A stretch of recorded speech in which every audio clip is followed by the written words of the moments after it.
nangyari, I thank God for being part of that stretching the tent.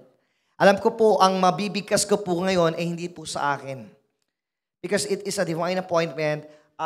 During last night, nagpipray ako dyan, and there's a voice, sabi after I preach, then nagpipray kami dito ng intercessors. Palapakan mo natin yung intercessors. Wow! I kneel down, then I pray, then there's a voice, a whisper, sabi niya, susulitin kita sa lugar na to. I will talk to the host pastor that I will use you to speak the word of God. Then, nung doon na kami nag-dinner, and sabi ni pastor na, pasensya mo ako, pastor, may kasalanan ako sa'yo. Alam ko na agad, because sinabihan na po ako ng Panginoon. Palapakan natin si Lord. Alam niyo, totoo po talaga yung mga divine calling, especially if that person is filled by the Holy Spirit, and also the same, may mga kukonect ka talaga niya. No? Especially yung mga tinatawag na soulmate, na if that person is divine, filled by the Holy Spirit, talagang iko-connect ka ng Panginoon. Anyway, so, ang topic ko po sa oras na to, sa umagang ito, is about urgency. But I will just share the body of the message, maybe sa kalagitnaan, dahil magpapakilala muna ako ng aking sarili at saka sa mga testimonies ng church. I will just make this testimony, just half of the inspiration of the living testimony po ng buhay ng aming church. And then half of that is the word urgency. Hindi po nagkataon na urgency po yung topic kasi urgent din po akong ipinaspeak. And I believe that this is urgency from the root word urge. In-urge ka. Ibig sabihin, pag in-urge ka, sa Bisaya pa, nagsala. Ano sa Tagalog yung nagsala? Yung, di ka mapakaling, nagmamadali ka. Pag sabi, bilis na! Ay, teka lang, eto na. Something like that. So, ini-urge ka na lumapit, ini-urge ka na bilisan mo. Something like that. So, be excited sa ating topic later on. So, I will pray as we seal this message. Let's pray. Father, Lord in heaven, we thank you, God, for your presence this morning. Na ikaw po, Panginoon, na makipagsalita. Ikaw po makipag-usap sa mga lingkod mo, Panginoon, dito sa Lipa. We pray, Father, that the revival hub will continue, Lord God, to do the mission, to revive the people here in Lipa. I pray, Father, that you will break the bandage, Panginoon, ng religiosity, and we make us, Lord, gawin mo kami, Panginoon, na maging godly, Panginoon, tulad mo, Panginoon, for this is your will for us. So I pray, Father, sa mga salita po na ibibigkas ko, tanggalin mo po ang aking kaalaman, ang aking pong pinag-aralan, at ikaw po, Panginoon, ang mapagitna. Binabalik namin ang lahat sa ngalan ni Jesus. Amen. Can you give thanks to God? Malakas, malakas! Siyempre, kasi pag politiko, pag nakita ka, di ba, kailangan mo palakpak. Sabi ng team leader, palakpakan mo, nandiyan na si kapitan, nandiyan na si mayor. Lalo na pag survey pa, no? Pinapakita na malakas yung kandidato. Pero anyway, tapos na po yung eleksyon. Alam ko may mga pamilya na hindi magkaisa sa mga kandidato, pero alam ko, dapat po tayo magkaisa sa ngalan ni Kristo. Alright? So, before ko po pasukin yung salita na aking hinanda sa oras na to, ipapahiya ko muna ang aking sarili. Alam niyo ba, ibig sabihin ng pagpapahiya po ng aking sarili, ibig sabihin, akin pong inaangat ang Panginoon. Sometimes, yung mga baho po natin sa buhay, sobra po nating tinago ng ilang taon. Sino bang tao na pupunta ng CR, na open yung CR? Bakit sirado yung CR? Kasi ayaw mo ipakita yung baho mo, ayaw mo ipaamoy yung baho mo, because you want to make this secured or private. Ibig sabihin, lahat po ng baho natin, tinatago po natin, illustration po yung CR. Lahat po ng mga waste natin, binabato po natin sa CR, takip po, wala pong makakita. That's why, makikita natin as yung ating po mga baho, what I'm talking about is, the moment that you are decreasing yourself, you are increasing the Lord. Can you give thanks to God? Ako po'y, mag-uumpisa na po akong payaan ang sarili. So, ako po'y ika-apat sa 7 mga kapatid, ako po sa gitna, ako po yung tinatawag po na black sheep sa family. Ako po isang gangster, ako po isang playboy, tulad sinabi ng asawa ko, nung hindi pa po ako nawala ng ngipin. And then ngipin ko, wag niyo na pong i-question. Pero nakaschedule na po ito sa dentist. Hanggang ngayon, hindi ko pa rin maasikaso kasi sa gawain. Then ito po'y nasagi at sinuntok po ng isang demon-possessed na akin pong dinideliver. So isa po tong significant para sa akin na sasabihin niya, natanggal yung ngipin mo, pastor. Kaya pag tinanggal ko po yung balbas ko, medyo nahihirapan po ako na maging tulad ni Piolo. Joke lang. Anyway, so pantakip lang po yan sa baho ng aking mukha or sa pangit ng aking mukha. But anyway, so pagiging gangster, ako po yung mahilig manuntok. Pag natripan ko talagang manununtok ako po yung isa sa pinakamatapang sa aming grupo. Ako po yung pinakamatagal po matumba sa inuman. Ako po yung may pinakahalang ang bito, ay ang halang ang baga o yung sikmura sa sigarilyo. I love Marlboro before at almost magdadalawang stick every day. And since grade 6 po ako nag-umpisa, salamat sa Panginoon, tumigil po ako ng 3rd year high school or almost like going to 4th year high school. And then, nagbenta din po ako ng marijuana. Okay, some friends, mga drugs, gano'n. Pero hindi ako na masyado nalulong sa droga. Pero naging rugby boy din ako. So, ang dami pong experience. And ito pong kung makikita nyo, sabi pa nga ni Pastor AJ, name at sa akin pa lang po ito, hindi pa po kasama mga kasamahan ko sa simbahan, ipapahiya ko din sila. Pasalamat sila, hindi ko ipaplash yung mga mukha nila. Kasi darating yung panahon na makakita-kita, sasabihin, yan yung sabongero. Okay? At least hindi ko ipa-flash nyo. Hindi ko din papangalanan. Kasi naka-live tayo. Baka sabihin niya, Pastor, i-block yung Revival Hub na page. I-block yan. Baka sasabihin nila. Kasi nandiyan yung pangalan ko tsaka yung So, di ba? So, fair lang po tayo. So, walang damay-damay team dito. So, hindi ko sila papangalanan. Pero ako, ipapahiya ko talaga yung sarili ko. Alright? So, yun po. Ako po isang nagbebenta po ako po yung nagbebenta ng tao. Naging human trafficker po ako. Nagbebenta po ako ng mga lalaki, mga poging lalaki sa mga bakla. At syempre, pag pusher ka, user ka din. So, nagpapagamit din ako sa bakla. And doon ko nakita mga kapatid, ang buhay po immoral, akala mo enjoy ka sa halagang 300, 500, way back sa panahon ko. At naiintindihan ko mga kapatid kung bakit nagawa din ng mga kabataan at ng ibang tao yung mga bagay na yun dahil kulang po sila ng kaalaman sa salita ng Panginoon. Sabi pa nga, the lack of knowledge, people will perish. Kaya tayo po'y kinakailangan mag-preach, mag-teach sa salita ng Panginoon upang magkaroon po ng idea at kaalaman ng mga tao. And I believe mga kapatid, marami pa po, hindi ko na po uubusin yung pagpapahiya kasi hiyang-hiya na po talaga ang pangalan ko dito. Nakalive pa tayo. And I don't care about that. Alam mo bakit? Kasi I am created and I was born to offer my life as a living sacrifice to our God. Can we give thanks to God? Kaya yung pagpapatutuo po natin, hindi po yan siya maging masama.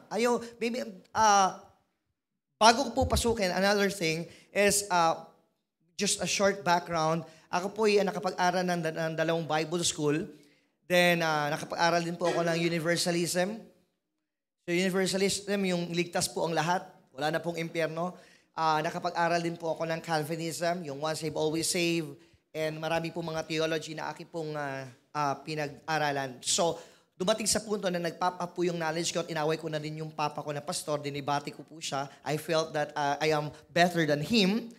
At na-experience ko po makipagkompetensya sa ibang simbahan, makipagkompetensya sa mga ibang pastor. Pero I found out, I thank God, hanggang ngayon, sinusuportahan ko na pag nakikita ko yung church ng Panginoon, I've been praying, especially sa Revival Hub. Sabi ko sa intercessor, Father God, I pray, ubusin. Sabi ko yung statement ko, sa Bisaya kasi, tilukon. Sabi tilukon. Sa Tagalog is, sa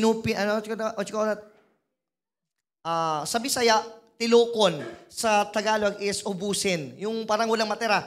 Simutin. Okay, simutin. Palapakan naman at least meron, nalaman na ako. Okay, may naiintindihan ako. Simutin. So, simutin mo ang lahat ng kaluluwa na pwede pang ipasok dito sa lugar na to. And also, my prayer is, magkaroon kayo ng sarili ninyong lupa. Tulad din na na-experience ko. That's my prayer. I pray, yun yung prayer ko last night.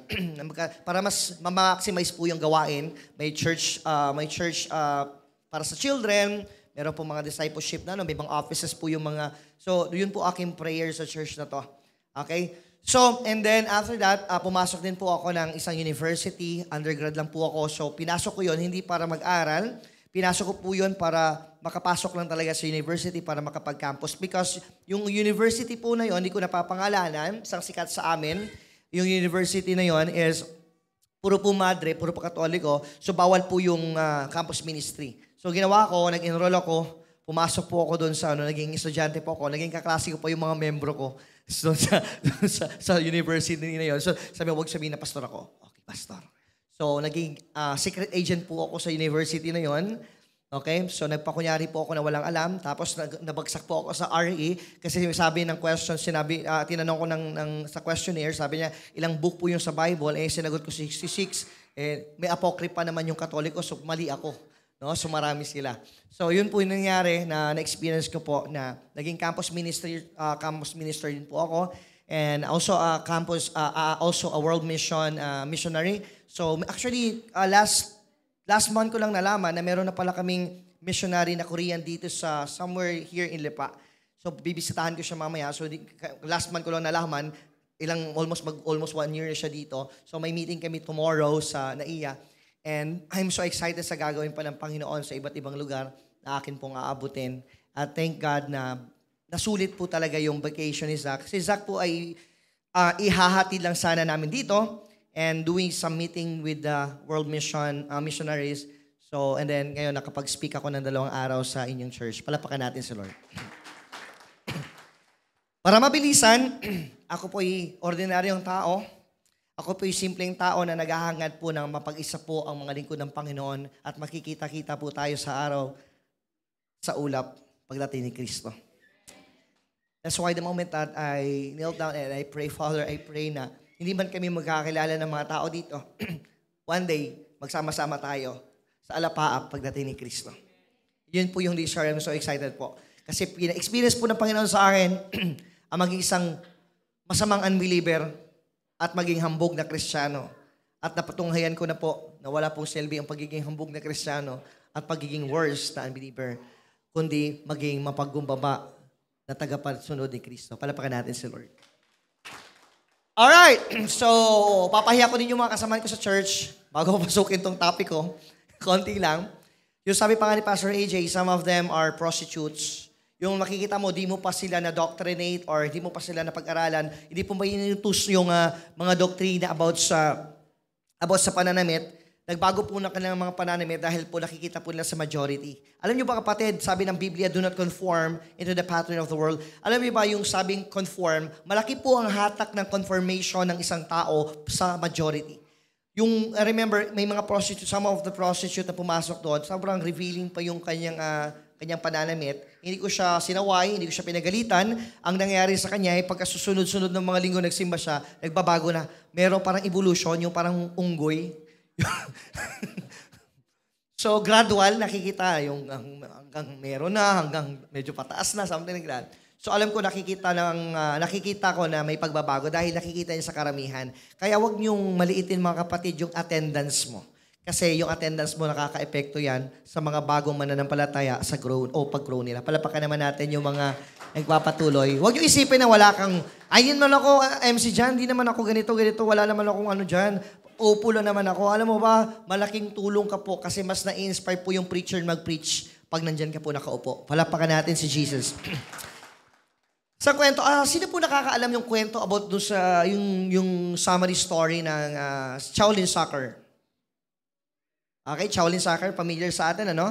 So, yung Shaolin Soccer, maalala niyo mga kapatid, bago po niya nabuo yung grupo, bago niya po nabuo yung mga membro, kinolekta niyo po sa iba't ibang galing, no, sa iba't ibang larangan ng lugar, iba't ibang klaseng buhay ng mga tao. And then, yung isa doon, kinuha niya dito sa may basurahan, kinuha niya doon isa sa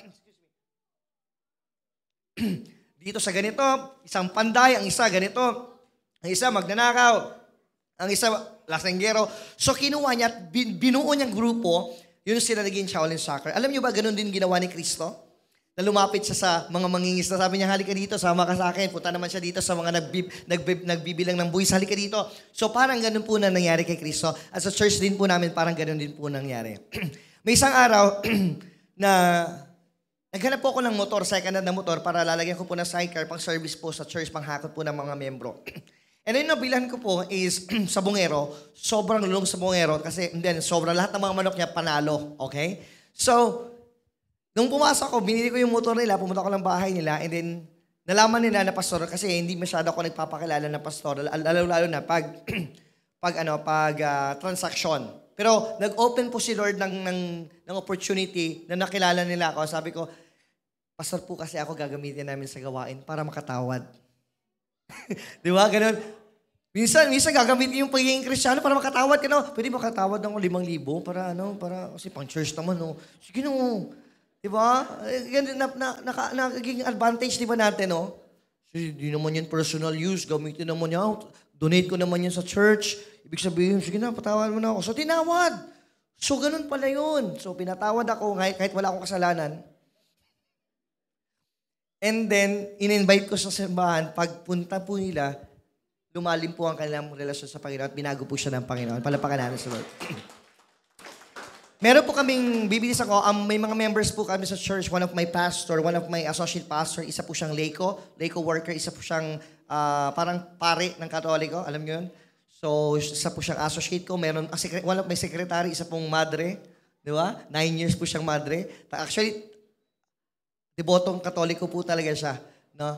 So, nagpapasalamat kasi nakita natin doon sa sitwasyon niya, hindi siya dahil sa reliyon nagbago.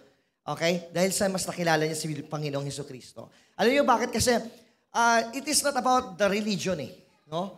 Kasi pinag-usapan namin, sabi niya, unang-una natakot siya sa akin makapag-usap. Kasi sabi niya, baka ididibate ako nito. So, ang nangyari is kinausap ko lang siya. Sabi ko, pinakita ko lang yung Panginoong Hesus, yung pagmamahal ng Panginoong Hesus, yung buhay ko. And then doon nakita niya na, try kong mag-search ulit. So, ibig sabihin, nangyari po sa amin yon hindi dahil sa reliyon, kundi sa pamagitan po ng pagkakilala kay Kristo. Palapakan po natin si Jesus.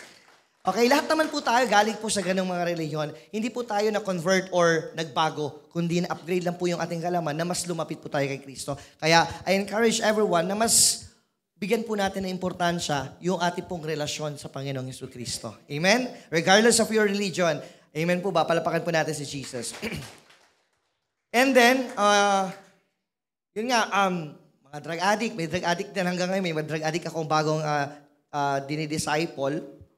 And then, meron din mga bakla, may mga tomboy na dinidisciple, nagpapasalabas sa Panginoon na hindi hindrance yung kanilang confusion sa pagsuserve sa Panginoon, na talagang patuloy po silang nire-refine sa pamamagitan po ng salita ng Panginoon. Wala pong discrimination sa amin yon. And then, makikita mo na parang gaganon pa noon.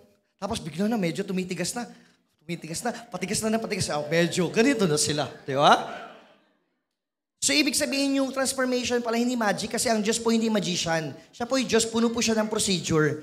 Amen? Kaya kung makikita mo ko ang Diyos, magician, ay hindi niya na kayo papapasorin. Babaguhin ka na lang. Sino dito yung unbeliever? Sino dito yung suwail na anak? Magic. Uy, naging babait na. Di ba hindi naman ganun yung Panginoon? So, sabi ng salita ng Panginoon sa Book of Ephesians, ng salita ng Panginoon, ipaghugas. Sino dito yung hindi marunong sumaing? Talo kayo ni Zach, marunong siya magsaing ng kanin, ng bigas. Alam ba, nililinisan ng bigas ng ilang beses para matanggal yung mga rumi, di ba? Yung dumi. So, ibig sabihin, yung salita ng Panginoon, nililinisan tayo sa pamagitan ng rebuke, ng encouragement, ng correction, na patuloy tayong hinuhugasan sa ating mga pag-iisip, marurumi natin pag-iisip, para tayo po'y maging malinis sa harapan ng Panginoon. Palapakan naman si Jesus. Kaya huwag po tayong ma-offend pag tayo po'y nasasaktan. Huwag po tayo ma-offend na tayo po'y nare-rebuke. Alam mo ba, blessed ka kasi may pakialam po yung salita ng Panginoon sa'yo. It's like a pruning. Sino pa ikaw halaman, tapos ititrim ka. Di ba masakit? Aray po. Okay, sakit, di ba? So, masakit pero hinuhulma ka. Palapakan naman natin yung hinuhulma dyan, mga kapatid. Alright? So, ang dami pa. Ang dami pa sa amin. So, hindi ko na siya uubusin kasi baka lilipat na kayo doon na simbahan. Mahal po yung ticket. Anyway, I love revival. I'm so excited to do more connection sa pastor, kay Pastor AJ. Palapakan po natin si Pastor AJ. Thank you so much, Pastor AJ and Pastor Madge. Alright, so urgency. Papasok na tayo sa urgency. Okay, sabi ng katabi mo, I urge you. Nabilisan mo na.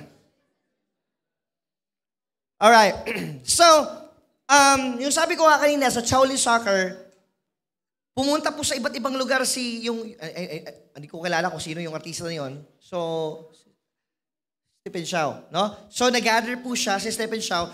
Ginather niya po yung mga taga-iba-ibang lugar. Mayroon ditong lasinggero, ganun, kompleto. So, parang kayo. Parang tayo, di ba? Asi dito lasinggero. Itaas ang paa. Di ba? So, ay hindi ko na matatasan pa ako kasi hindi naman ako lasinggero. Palapakan naman natin sa Lord. Nagbago na po ako. Okay? Then, ang ginawa po ni Yeso Cristo tulad din, actually walang pagbabago. Sabi pa ng Book of Ecclesiastes, walang bago. Sa pananaw ng tao, ito'y bago. Pero sa pananaw ng Panginoon, ito'y matagal na. Cycle po ito. Yung ginamit, alam nyo ba, naging apostol at naging disciple po si Pablo ni Jesus sa pamagitan po ng panahon na binulag siya. Kaya isang uncle ko nandito, isa po siyang multimillionaire. Na-bankrupt po ang business, mga napundar, nawala. At doon po yung panahon na mas na-inlove siya kay Kristo. Palapakan naman natin sa Lord. Hindi ba? So, parang binulag ka para ipaglingkod mo si Kristo. Aanin mo naman yung multimillionaire niya kung hindi niya naman i-offer sa'yo. Aanin naman natin yung million niya kung hindi niya tayo bibigyan, di ba? Sige Lord, kunin mo na yun Lord. Basta importante, kaluluwa niya, kasawa natin sa langit. Amen! Pero salamat sa Panginoon na kapatid po siya ng nanay ko, na naging disciple ko po siya sa Mindanao for almost 2 years. And then ngayon, bumalik po siya sa Cavite and nagpatuloy po siya. Naghanap po siya ng church. May nakita po siya ng church doon. Same din po sa atin. So nagpapatuloy po siya. Nagpapasalamat ako na ginagamit po siya ng Panginoon dito sa Luzon. And I pray na marami pa po. Amen. One day, yung pamilya mo na pinipipray mo, na kinukulit mo, pinilansyahan mo na ng damit, di pa sumama. Napagod ka, nagastos ka ng kuryente, tapos hindi sumama. Diba? May minsan nga, eto pamasahe ha, sunod ka ha, tapos hindi sumunod. Tapos binilang soft drinks yung pamasahe. Diba? So, pero investment po lahat ng yon. Dahil ako po'y alam nyo na, sinabi ko na nakaraan, ang tatay ko po'y pastor at pinagpipray po ako. Ilang beses po ang tatay ko nag-fasting sa akin para po ako'y magbago. Grabe po yung investment ng tatay ko sa akin. That's why ngayon, nasa harapan nyo na po. Amen!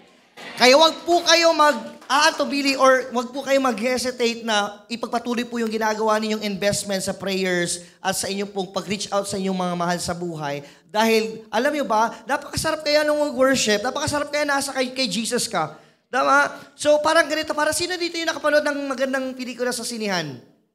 Di ba, para pag Besh, tingnan, panuorin mo yung Besh, sobrang ganda, Besh. Di ba, parang ganon?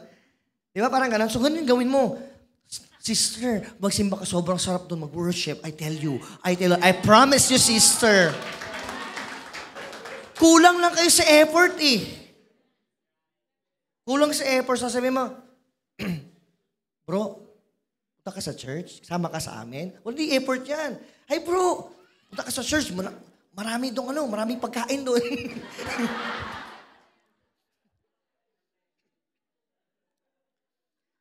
Pero tunay, isang strategy kasi sabi pa ng Bible that we should love God with all our heart, mind, soul, and strength. So yung salitang strength, effort yun eh. So pag mahal mo ang Panginoon, kailangan mag-effort ka. Mahirap to na nakahiga ka mag-street preaching. Medyo kulang yung tulog ko. Mag-street preaching ako, sabi mo sa dadaan na, tumanggap na kayo kay Kristo. Nakahiga. So pag love your God with all your heart, mind, soul, and strength, ibig sabihin effort, strength. Amen po ba? Ibig sabihin, pag praise, ganun talaga. Hindi ko na, hindi mo naman love si Lord ng strength eh. So ibig sabihin, ipakita mo na true strength. Amen? So next time, pag mag-i-invite kayo, hilahin nyo. Urgent na to, Brad. Datating si Jesus. Malapit nang bumalik si Jesus. Halika dito. Kailangan mo na maligtas. Minsan kailangan ganon. Pero ito yung topic natin ngayon.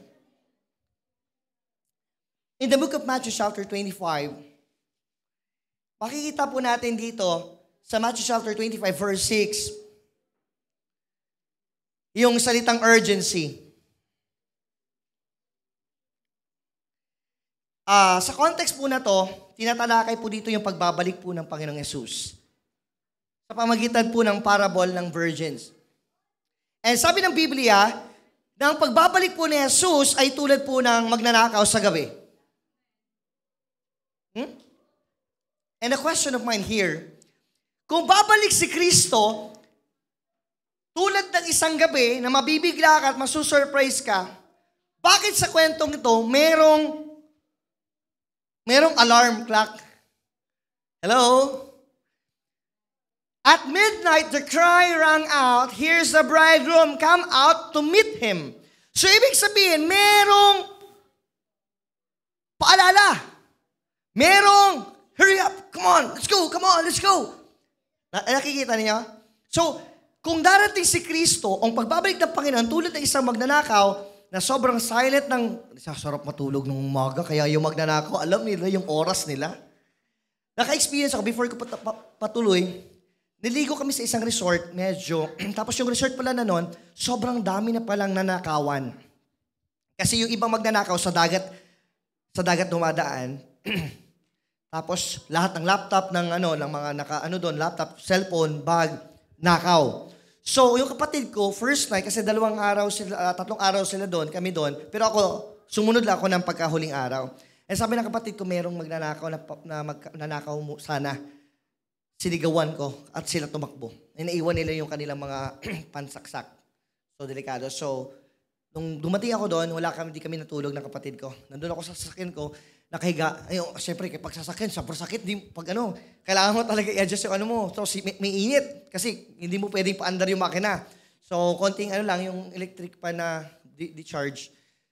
Tapos, ang ginawa namin, ang oras ng pagbabantay po namin, yung expectation po na possible na darating ang magnanakaw. 2:00, sabi ko, ikaw 1:00 hanggang 2:30. Ako 2:30 hanggang 5:00. Okay, so yun. Pero alam mo ba nangyari? Sabay kami. Galing 1:00 hanggang 5:00. Kasi kung sasabihin mo, okay, salitan tayo, hindi ka na makatulog eh. Okay? So, binantayan po namin. Alam niyo ba, wala pong magnanakaw na dumating. Sa mga hindi po nakakaintindi, sasabihin nila, ay, sayang tinulugan mo na lang sana. Pero sa iba, salamat walang magnanakaw. Ano ibig sabihin noon? Makikita natin. Alam niyo ba marami sa atin na naghintay na sa pagbabalik ni Jesus, pero napagod. Kaya hindi na naghintay. Parang ikaw, umibig tapos iniwan. Kaya hindi na ulit naghintay. Ang masaklap kapatid, nung napagod ka sa paghihintay, kaya hindi ka na naghintay. Di ba? Sa context na to, it talks about the coming of Jesus Christ, the coming of the groom. Sabi niya, at the midnight, the cry rang out. Ginamit yung midnight kasi yung sabi po sa context, another context, sabi niya, ang pagdating po ng anak ng tao ay tulad po sa panahon ni Noe na normal po ang lahat. May kasalan, may festival, and so forth. So, yun po kasimple. Pero bakit merong cry rang out, here's the bridegroom, come out to him, meet him. So, ibig sabihin, bakit may paalala pala? Alam niyo ba, ganun kaganda ang Panginoon? Kahit surprise na tayo, bulaga, dito na ako. Pero pinaalala niya, ipaprank kita sa unahan. Be prepared. Something like that. Alam niyo ba, ano yung preparation ng Panginoon?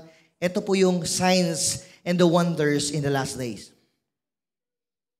At sinabi po sa Matthew chapter 24, in the last days, ito po yung mangyayari. Isinulat niya po ng Panginoon. Therefore, etong cry rang out po ay nangyayari na po sa oras na to. Hey!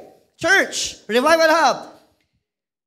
Yung paalala ay nangyayari na po. Alam niyo ba kapatid that we are in the last second? We are not in the last days, I tell you. Because the last days is already done. Because Prophet Joel prophesied that in the last days, eto yung mga mangyayari. And the fulfillment of the last days is the book of Acts chapter 2. Ibig sabihin, ang pag-umpisa po ng last day ay sa panahon po ng the day of Pentecost.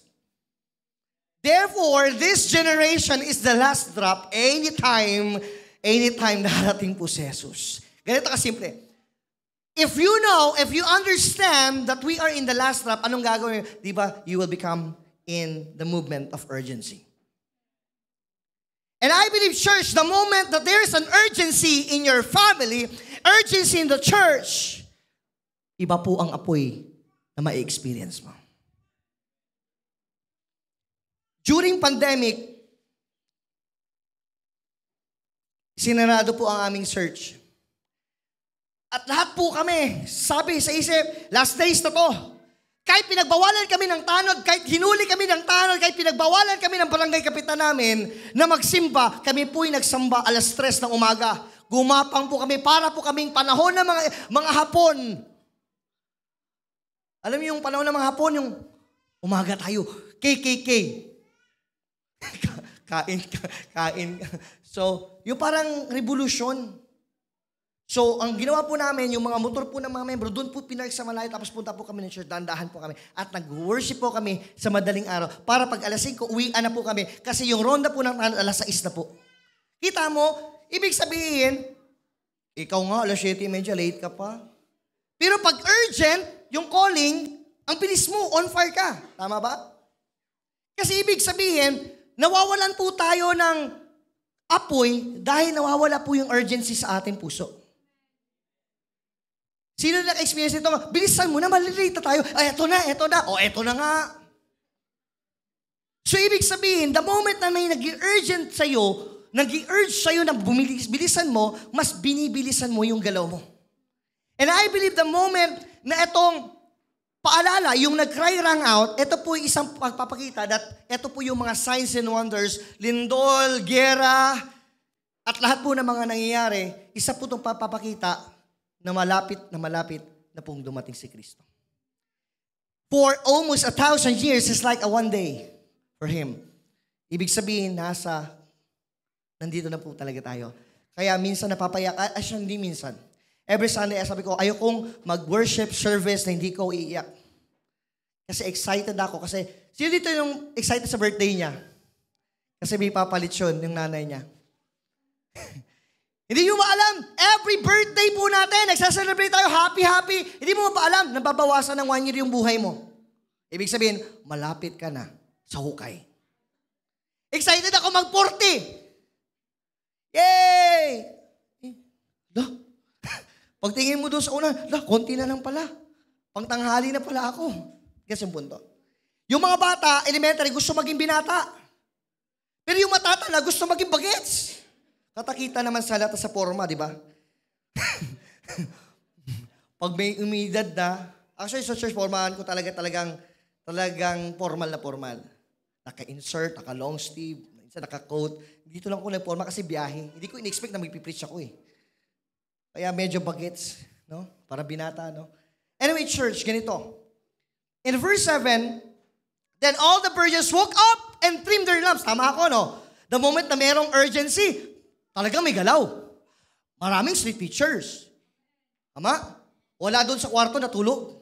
Diba? So, nung dumating po yung paalala, bumagsik po yung mga virgins. Bumagsik. Nagsindi. Ibig sabihin, merong kapangyarihan ang urgency sa church. Kayo po'y papagalawin ng urgency. Etong sunod nating titingnan, Pastor, ano ba mangyari kung walang urgency? Ito, Matthew chapter 24, verse 48 to 51. But what if the servant is evil and thinks, my master won't be back for a while? And he begins beating the other servants, partying and getting drunk. Sabi ng, etong weekend, ito yung mga walang urgency na church. Alam mo, church, etong medyo nasad talaga ako.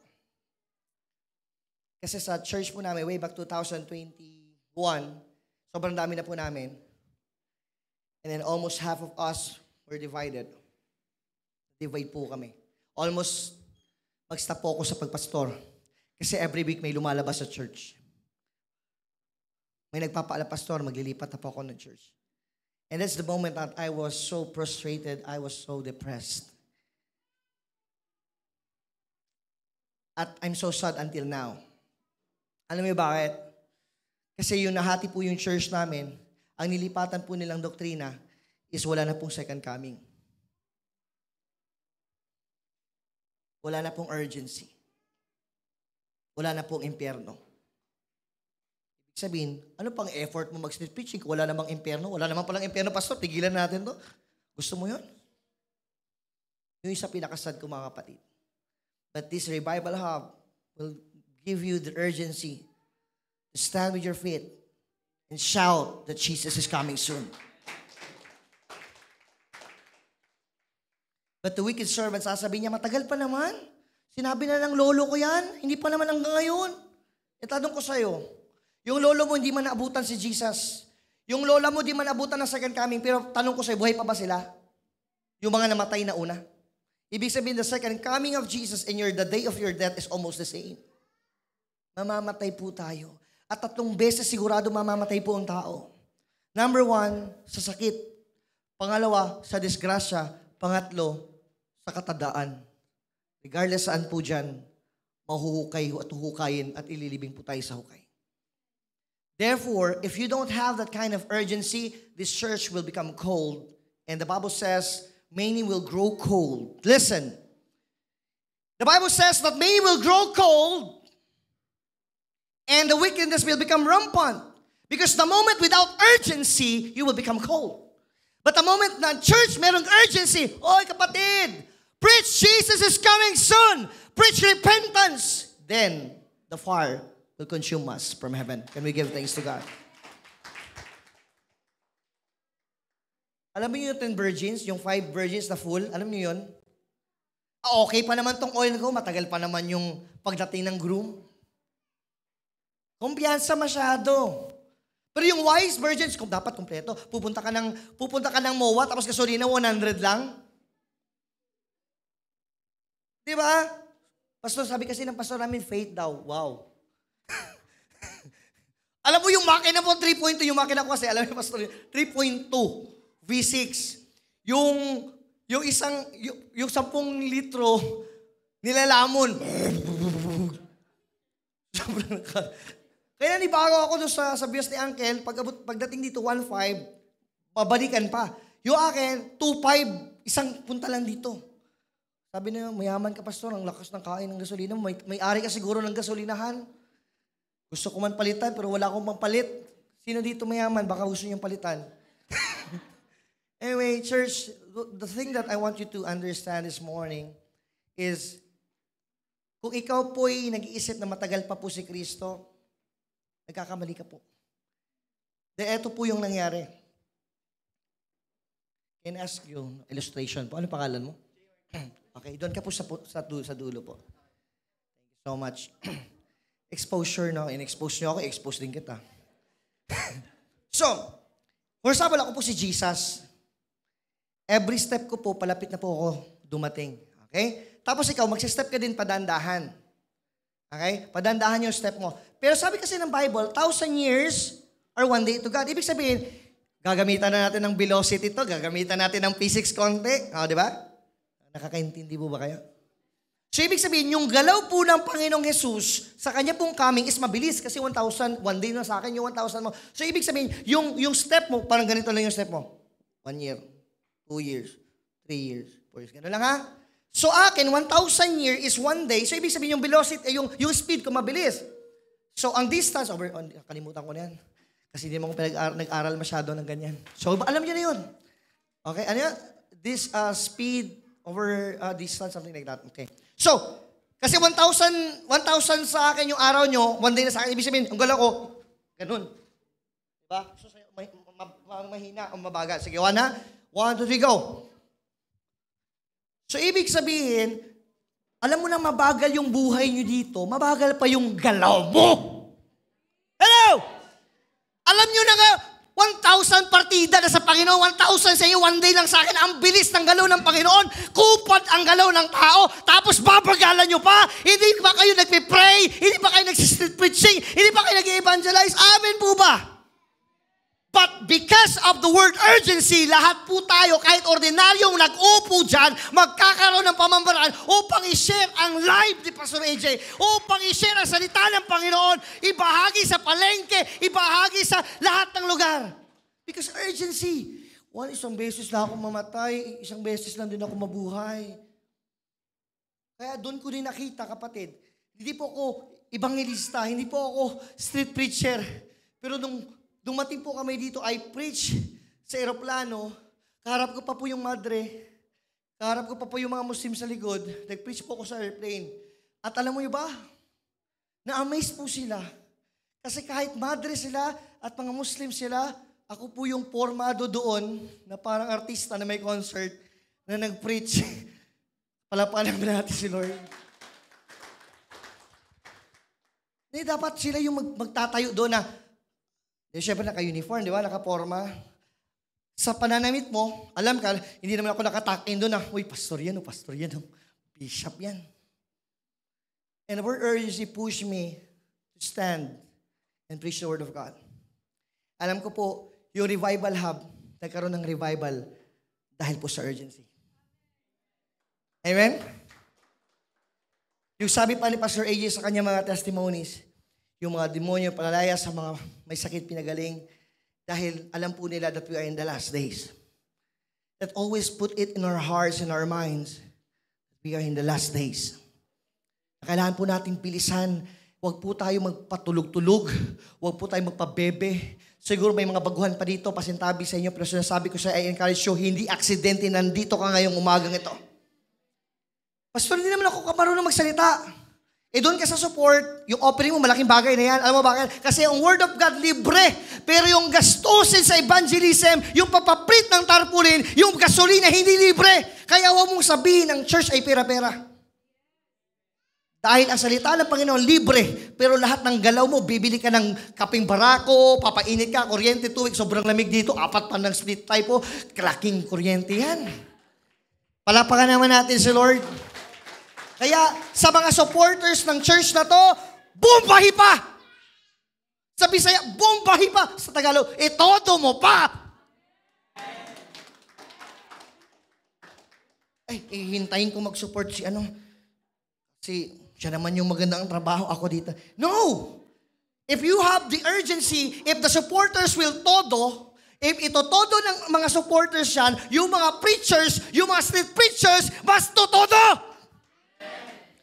May nakilala ako, church, I remember, before po ako nag-pioneer ng church, walang suporta. Nanggugunting po ako ng buhok, pisa po akong barbero.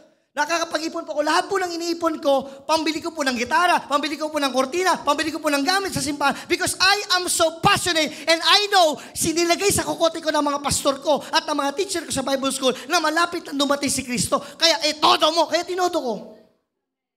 Pero nung nasa galagitaan ako, parang, napagod man ako, uy.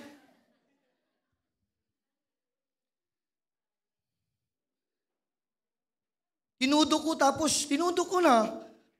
Nung 10 years, ako nagpastor, napagod ako. Tunay. 2021, napagod ako. Alam mo bakit? Kasi marami na akong mga pastors, marami na akong mga assistant pastors. So, kayo na mag-preach dito ha, kayo na, ganito. So, nangyari, nawala yung urgency sa akin. Alam mo bakit? Kasi marami na akong gisaligan sa Bisaya. Marami na akong inasahan. Kaya ako, sa office na nagsa-study, alam mo yung general, yung malaki ang... Kasi yung general, utak na. Sa church, actually, almost utak na ako. Kasi marami nang gumagalaw. Pero nakakatakot pala yun. Pero bless ako kay Pastor AJ, kahit marami na siya na disciple na leaders, nasa front line pa din. Amen! Kaya kayo mga baguhan, na nag-isip, ano ba itong pinasok ko rito? Ang ingay ng pastor na may bungot yan. I-request ko siguro kay pastor, wag na iban na yan dito. Kasi yung ingay, natamaan ako. Ouch. Alam niya siguro na matamad ako ba? Alam niya talaga na pabibi ako ba? Ako yung tamaan niya. Therefore, itodo mo na! Lastly, church, I almost done. In the book of 2 Corinthians chapter 3, verse 9.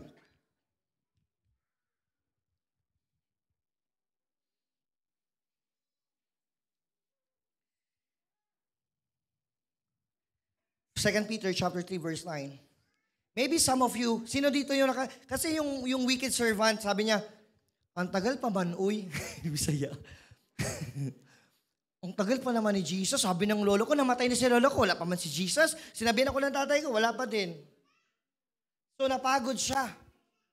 Okay, napagod siya. Kaya, hindi siya nagtodo. Kasi na dito yung sasabihin na, bilisan mo. Papunta na ako. Okay, binibilisan. Nauna ka pa dun sa So, nagalit ka. Next time. Lalagay mo sa kukote mo. Hindi na ako maniniwala dito. Kaya nagpa-delay ka. Coming, pero di pa nga naka-prepare. Coming na. Ganun po nangyayari sa atin. Alam mo ba, gawa po ng demonyo yon. Na ibibigay po niya yung comfort sa atin para hindi po tayo magiging ma-urge para gumalaw. Hey. The Lord isn't really being slow about His promise as some people think. Okay, maybe ikaw to, isa ka dito. Some people think na slow ang Panginoon. Medyo yung katabi mo siguro slow lang konti. But maybe some of us thinking that the Lord is slow. No, He is not slow, but He is just being patient for your sake. Alam mo ba, sobra dapat bumalik na si Jesus, matagal na. Pero, hindi siya slow. Sobrang bilis actually ng Panginoon. Sabi ko nga ganina sa aking illustration, mabilis ang Panginoon. Pero, nililet niya, i-control ang kanyang sarili, i-control yung kanyang pagdating para yung katabi mo at yung pinagpipray mo na pamilya, makasama nating lahat sa langit. Alam mo naman pala na hindi siya slow, pasensyoso siya, so bilisan mo na. Amen, Papa. Alam mo ba, kanina 3 young people come here. Mga volunteer na 3 young people. Come here. I believe you will learn a lot. At ito yung mga revival armies natin. So, dito po kayo. Okay? Kayong dalawa dito po. Tsaka lang po. Ito illustration. Dito ka po. Okay. For example, ako yung pastor. Nag-ask, Pastor, ano nga yung verse, Pastor, na ganito? Pastor, ano pa ibig sabihin, Pastor? Pastor, hindi ko maintindihan yung theology sa ganito, Pastor. Tapos ikaw, Pastor, iyak ka. Hindi ka sa urgency. Alam mo na yan, bro. Study ka, Google ka. Di ba? Pero si Pastor EJ, kami ni Pastor, hindi gamon. So, dahil nga, hindi ka, pastor ka na wala sa urgency, so yun ang gagawin mo. Busy ako. Lumalove life muna ako dito. So, ibig sabihin, ang dapat ganito, imomold mo siya, make disciple, go and make disciples, para pag naging disciple na siya, makakapag-disciple niya pa yan. Think about this church. If a person, sino ba dito yung gradual yung pamilya? Una na ikaw lang muna. Tapos yung kapatid mo na. Tapos si nanay mo na. Tapos si tatay mo pa. Kung hindi nag-umpisa sa isa, walang sinunod dyan. Ibig sabihin, kung hindi siya na-disciple, hindi siya na-mold, hindi siya makakapag-disciple ng iba. Ibig sabihin, but if you are in the urgency, kailangan ko itong alagaan, kailangan ko itong ipag-pray, kailangan ko itong isama, kailangan ko itong ilibrehin, investment. Libre kita sa Starbucks, sharing tayo. Sure ba? Sure ba? Oo, may problema. Pero nasa isip, para next time, ikaw naman manglilibre sa kanya. Come here! Dalawa na sila. Kasi disciple ko na siya. So, gini-disciple niya pa siya. Tama? So, nabilisan niya. So, paano niya kung mas mabilis ka? Sa 1 taon pa lang, sabay na silang 3. Palakpakan naman natin ang Panginoon. Pero kung sabay-saya pa, nagyaya ba? Nagpabebe. Siguro 10 years pa tong 3. Marami pa siguro na matay na sa unahan na hindi nasiran. Kasi nga, hindi ka on fire, wala ka sa urgency. Tama po ba? But if you have the heart of urgency, mabilis po ang pagdi-disciple, mabilis po ang gawain, at marami pang madadala ang Panginoon sa langit. Palapanan. Thank you so much. Thank you so much. Last illustration, bago po ako maubusan ng tinig dito. Ganahan mo? Sa Tagalog pa, gusto niyo pa ba? Ng Chicken Joy?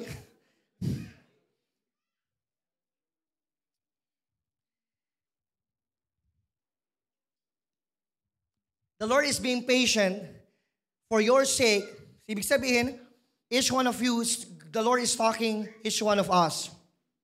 He does not want anyone to be destroyed, but wants everyone to repent. So yun po yung goal.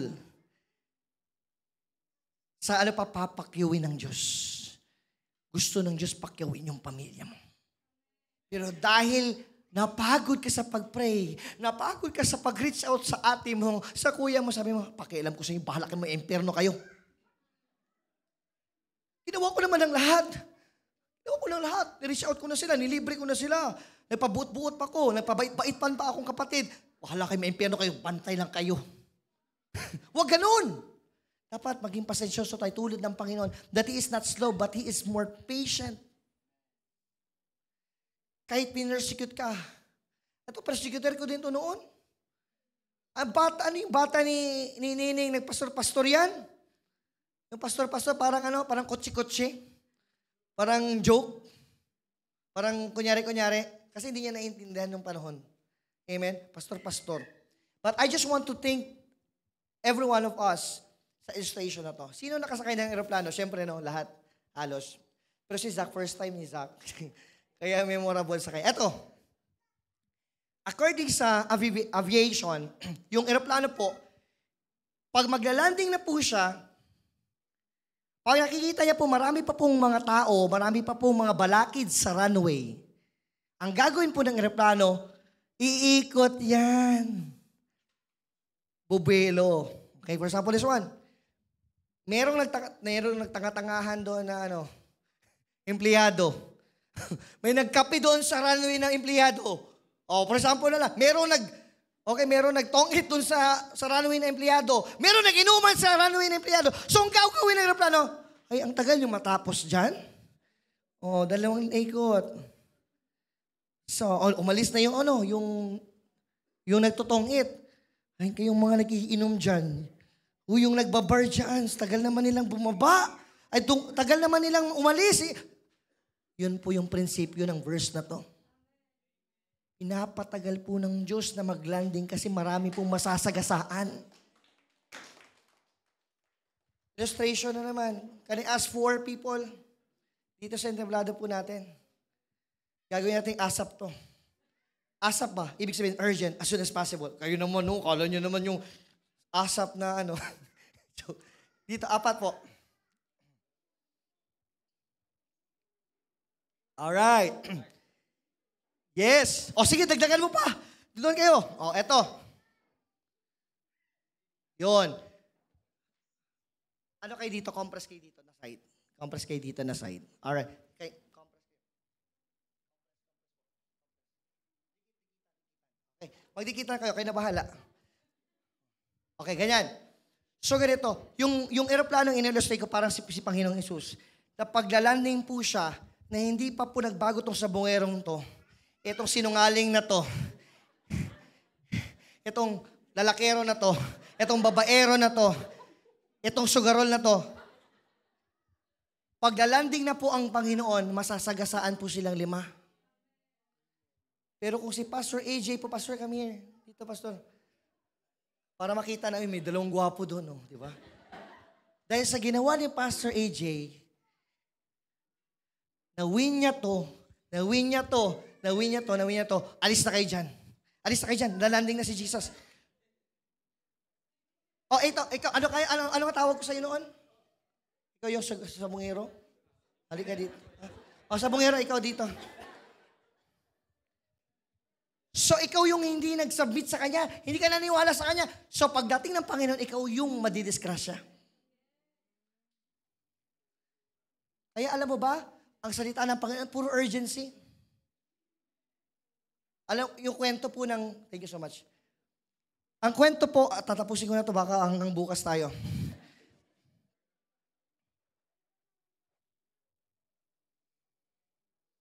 Ang 10 virgins po is padalian. Ito po'y biglaan. At hindi po nakapasok sa langit ang nagtatamad-tamaran. Hindi po nakapasok sa langit ang naging kumpiyansa. Hindi po nakapasok sa langit ang wala sa utak, sa puso, ang urgency. But the 5 wise virgins, they prepare everything to be settled for the coming of the groom. They prepare themselves because they understand na napakasarap po makasama ang Panginoon sa habang buhay.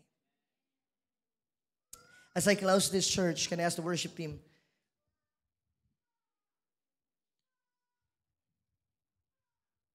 one of my favorite teaching of Jesus Christ is the word self-denial. You know why Jesus taught us self-denial? Because He denied Himself for the sake of you. Can you give thanks to the Lord? Iniwan niya ang langit, iniwan niya ang trono para sa kaligtasan mo. That's why the Lord taught us and teach us to deny ourselves for the salvation of someone in the future.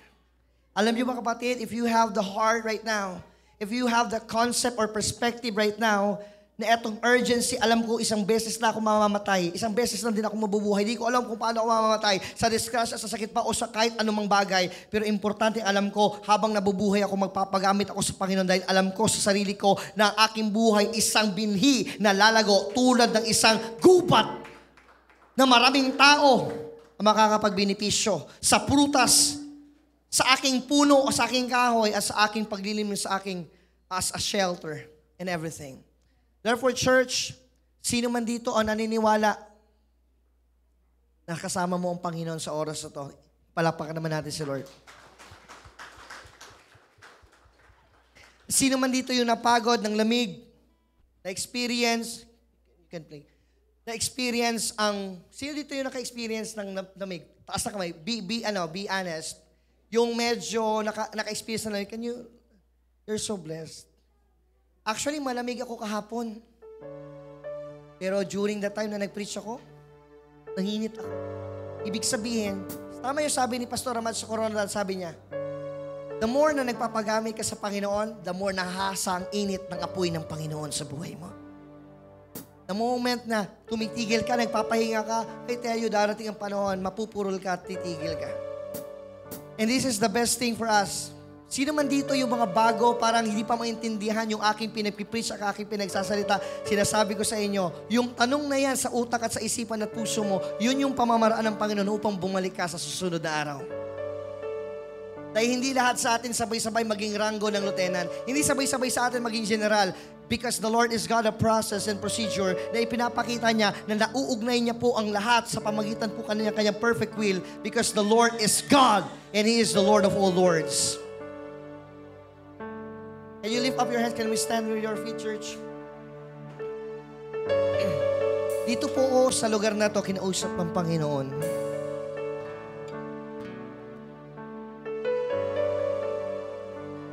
Dito po ako kinausap ng Panginoon kagabi.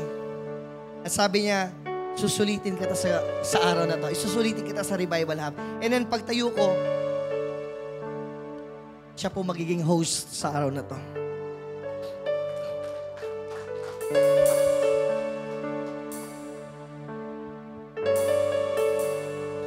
Siguro enough na sa inyo makita ang gawain ni Pastor AJ sa campus, sa kalsada at sa mga lansangan. Pero sinasabi ko sa inyo, church, sasabihin sa inyo ng Panginoon, more, more, more, more, more, more. Because through Him, wala pong magagawa. But through Him and the rest of this church, mas malawak pa po ang magagawa. At pupunuin po ng Diyos ng kalaman ang mga taong walang alam. Pupunuin po ng Panginoon ang mga nakukulangan at tagahangad po ng kaligtasan sa pamagitan po ng salita ng Panginoon. Can we worship, church? Father, I praise you, God, for the life of every individual sa oras na to. Alam po namin, Panginoon, ang aming pong mga ilaw, minsan nanghihina, minsan lumalakas. But Lord, I let your Holy Spirit to be the host of this service. Trim the lamp of everyone. Papuyin mo po, Panginoon, hanggang sa iyong pagbabalik. Let's worship.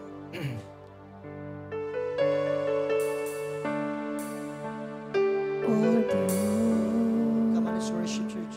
Ikaw ang tunay na dakila sa mundo. Ikaw ang hari na magmahal ng tulad ko.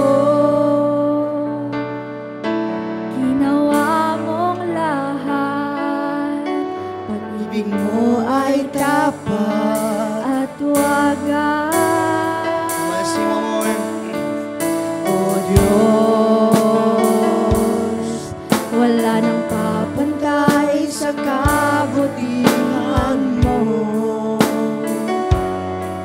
Ang ngalan mo'y itataas sa buhay ko. Sundin ang loob mo, iparinig ang nais ko. Yes, Lord. Sa lahat ng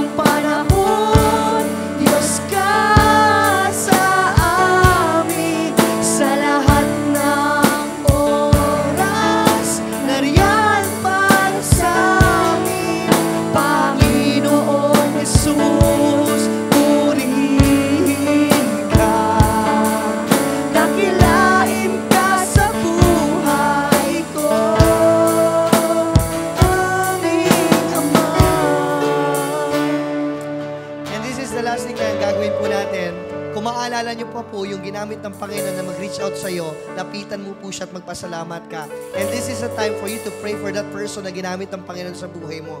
Can you look for that person? Kung maalala mo pa po o sino pa po yung nag-invite sa iyo dito, maalala mo po sino yung unang, lapitan mo po at pasalamatan mo at ipag-pray mo. Okay? And then after that, yung mga baguhan po na nag-invite, mas lapitan nyo po, may karapatan po kayo mag-pray ngayon. Maybe you don't know how to pray, yung mga first time, yung mga baguhan po, this is the time that the Lord will teach you how to pray to someone na nag-invite po sa iyo sa lugar na to. Can you look for someone, embrace them, and say thank you. Come on. O Diyos, Yes, thank you, Lord. Ikaw ang tunay na dakila sa mundo. Ikaw ang nagmahal ng tulad ko. Ginawa mong lahat. Thank you, Lord. Pag-ibig mo ay Tapat at wagas. Sa lahat ng panahon, Yes, Lord. niyag ka sa amin. Sa lahat ng oras, nariyan para sa amin. Panginoong Jesus, puri. Salamat! Salamat, sister! Salamat, kuya! Salamat, ate! Kung di dahil sa'yo, hindi ako mas magiging close kay Lord. Come on, let's worship!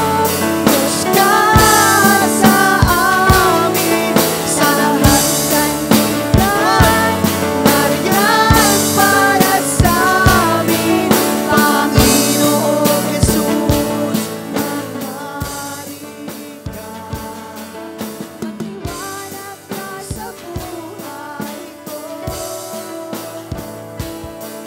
sa lahat ng panahon, Diyos ka sa amin, sa lahat ng oras, nariyan para sa amin, Panginoong Jesus, purihin ka. Dakilain ka sa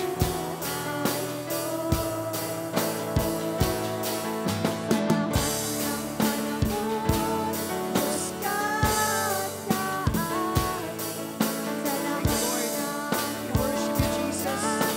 Sa'yo po ang lahat ng mga Panginoon. Panginoong Jesus, purihin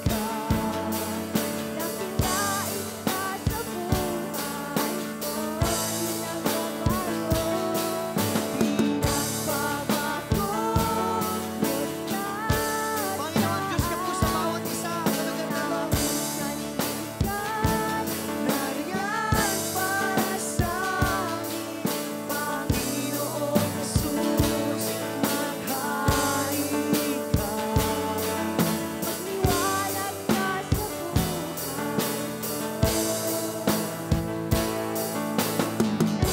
Before po ako mag-closing prayer, ito po yung last request ko para po magiging unusual at special po itong araw na to. Because I don't know if makabalik pa po ako dito. And for sure, kasi susunod ko po pala si Zach. So, can we do some circle po at maghawakan po tayo ng kamay as we close this, as I close this message.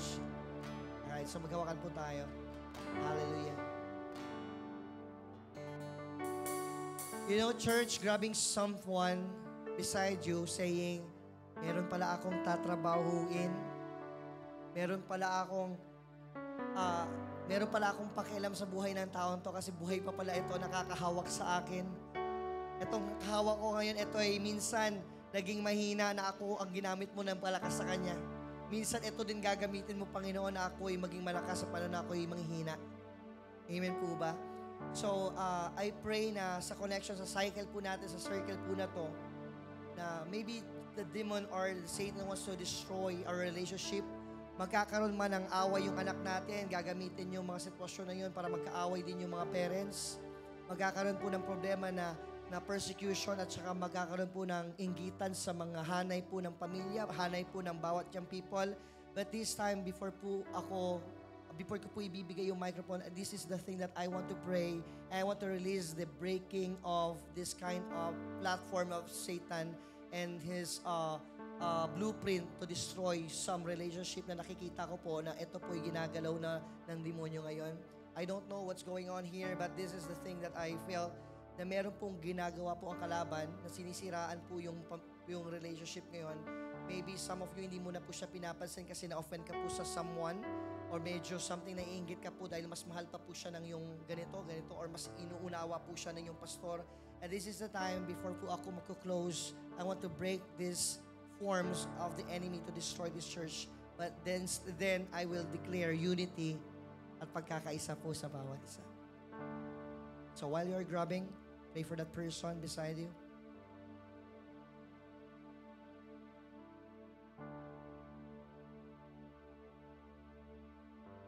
Father, before I drop this microphone, O Lord, I pray, Father, for the spirit of division, the spirit of destruction, the spirit of chaos, O Lord, that's going on, that Satan's and the demons wants to try to do in this congregation. Father, I pray right now, I pray for forgiveness, I pray for acceptance, I pray for love, O God, na mangyayari po, Panginoon, sa may hindi mapagkaunawaan sa bawat relasyon na meron sila. Lord, I pray na meron pong mas mabuting mangyayari after this, Panginoon. I believe, Father, that the series 2 or another chapter is greater than the first, Lord. And I pray, Father God, may hindi man na pag-uunawan dito, may mga criticism, may mga siraan man nangyayari, Panginoon, sa lugar na to. But right now, I pray, I break every chains of Satan, Lord God, right now. And they will realize, Father, that instead of these things will happen, I pray unity will come in the name of Jesus. And thank you, God, for using me as a vessel, oh God. For this hour, I just want to give you glory, for you are the one, and you are the host of this occasion. We glorify you, Lord God, for everything, Panginoon, na aming pong natutunan.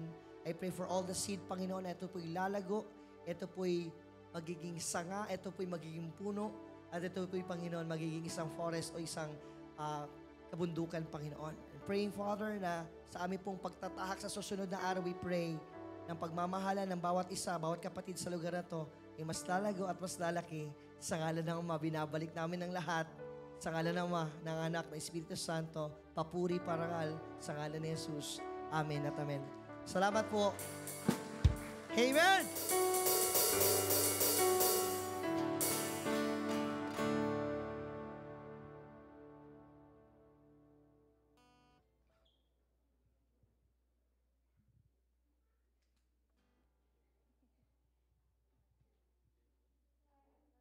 Thank you, Pastor Jordan. Let's keep on standing po. And let's end this day praising and worshiping the Lord. Mayroon ka pang ngayon. Pero may hangover ka parang kapag iyak. Pero hayaan mo yung tumutuloy yung luha while praising the Lord. Pwede palakpakan si Lord. And let's give all out to the Lord. Yung iyak na yan, I believe that's thanksgiving cry. Amen? Thanksgiving tears. So let us praise the Lord right now. Let's go.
Jesus'